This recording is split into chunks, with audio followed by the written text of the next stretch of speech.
लेकिन चलिए अब आगे बढ़ते हैं और एक्सपर्ट को अपने साथ शामिल करेंगे। हमारे साथ सेंट्रम ब्रोकिंग से नीलेश जैन मौजूद हैं।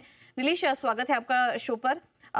नीलेश, आज एक्सपायरी का दिन है और हम देख रहे हैं कि बाजार में उसका थोड़ा उतार चढ़ाव देखने को मिल रहा है। क्या व्यू बन रहा है आपका और एक्सपायरी किन लेवल्स पर देख रहे हैं आप निफ्टी और बैंक निफ्टी में? वेरी गुड आफ्टरनून पूजा।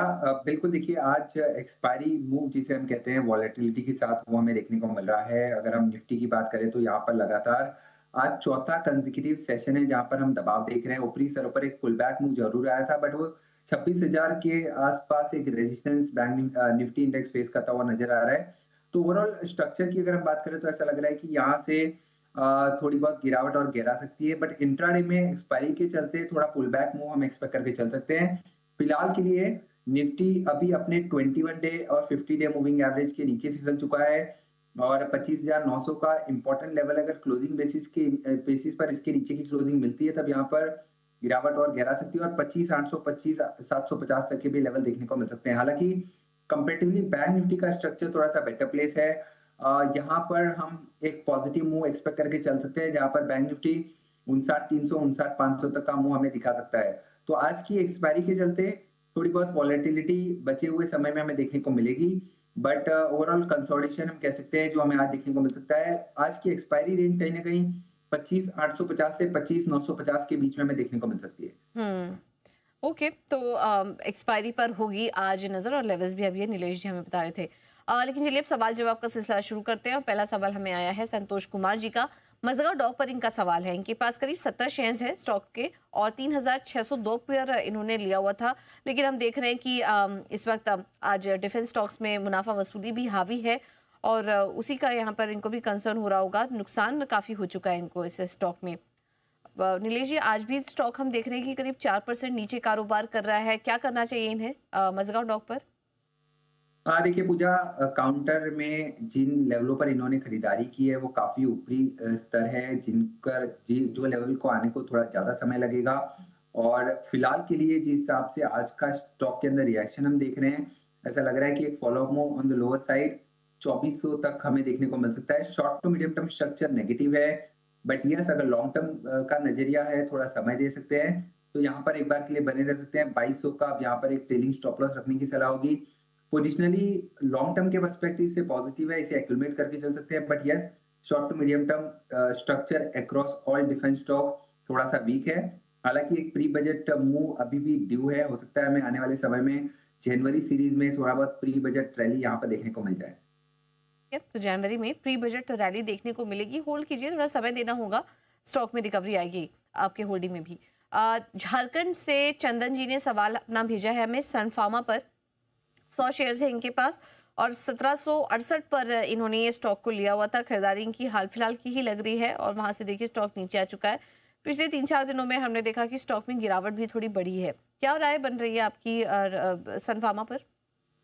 हाँ देखिए पूजा, काउंटर अभी भी अपने 200 डे और 100 डे मूविंग एवरेज के ऊपर ट्रेड हो रहा है। हालांकि ऊपरी स्तरों से continuous lower top and lower bottom formation जरूर बन रहे हैं। तो यहाँ पर अगर शॉर्ट टू मीडियम टर्म का नजरिया है तो उछाल पर एग्जिट करने की सलाह होगी।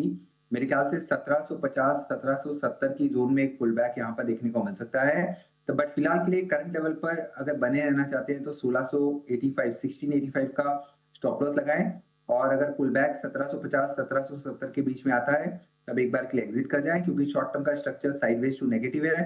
बट यस अगर एक साल के ऊपर का नजरिया है तो यहाँ पर बने रह सकते हैं और स्टॉप लॉस जरूर मेंटेन करें। चार्ट स्ट्रक्चर थोड़ा नेगेटिव दिखाई दे रहा है सन फार्मा का, तो ये है राय आपके लिए। लेकिन चलिए अब आगे बढ़ते हैं और अब क्योंकि ईयर एंड है तो ऐसे में हम आपके लिए कुछ खास सेगमेंट भी लेकर आ रहे हैं। और नए साल में किस शेयर में दमदार रिटर्न देखने को मिलेगा, क्या है अनिल सिंघवी की माइंड न्यू ईयर पिक 2026? आइए आपको दिखाते हैं।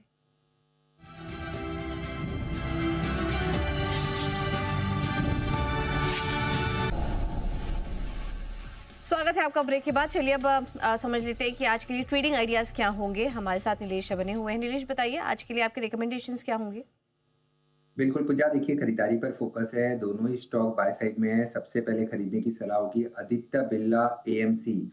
ये पर्टिकुलर काउंटर काफी अच्छा base formation Aditya Birla AMC इस पर्टिकुलर स्टॉक में हमें देखने को मिल रहा है। एक rounding bottom kind of pattern है और यहाँ पर एक फॉलो अप ऊपरी स्तरों पर 840 से 860 तक का हम एक्सपेक्ट करके चल रहे हैं, तो करंट लेवल पर या फिर थोड़ी-सी डिप पर इसे लॉन्ग करके चल सकते हैं। स्टॉप लॉस रखना होगा 780 का एंड ऊपरी स्तर पर 850, 870 तक की अपसाइड हमें इस पर्टिकुलर स्टॉक में देखने को मिल सकती है। आदित्य बिरला एएमसी ये पर्टिकुलर काउंटर है। इसके अलावा ये इनफैक्ट ये फिलहाल 816 पर ट्रेड हो रहा है। एबीएसएल एएमसी इसका सिंबल है, तो इसे खरीदने की सलाह होगी, जहां पर हम ऊपरी स्तरों पर 850, 870 तक की अपसाइड एक्सपेक्ट करके चल रहे हैं। उसके अलावा जो दूसरा स्टॉक हमें पसंद आ रहा है वो है बैंकिंग स्पेस से फेडरल बैंक। फेडरल बैंक का भी स्ट्रक्चर काफी पॉजिटिव है। इनफैक्ट यहाँ पर लगातार एक series of high top and high bottom formation बनते हुए नजर आ रहे हैं, तो फेडरल बैंक को भी करंट लेवल पर लॉन्ग करके चल सकते हैं। ऊपरी स्तर पर 275 के टारगेट को ध्यान में रखना होगा, यहाँ पे स्टॉप लॉस रखना होगा 262 का एंड 275 के टारगेट के लिए फेडरल बैंक को लॉन्ग करने की सलाह होगी। ठीक है, फेडरल बैंक में खरीदारी कीजिए। नीलेश, एक बार आप आदित्य बिरला सन लाइफ का वापस से स्टॉक लॉस टारगेट और स्टॉप लॉस रिपीट करेंगे? बिल्कुल, देखिए आदित्य बिरला एएमसी इस पर्टिकुलर स्टॉक के अंदर हम 850 से 870 तक की अपसाइड एक्सपेक्ट करके चल रहे हैं। फिलहाल 816 पर ये स्टॉक ट्रेड हो रहा है।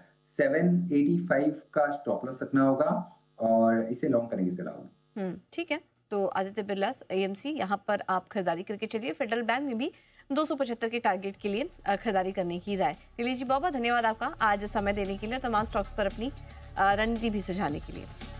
चलिए फिलहाल यहाँ पर लेंगे एक छोटा सा ब्रेक, आप बने रहिए हमारे साथ।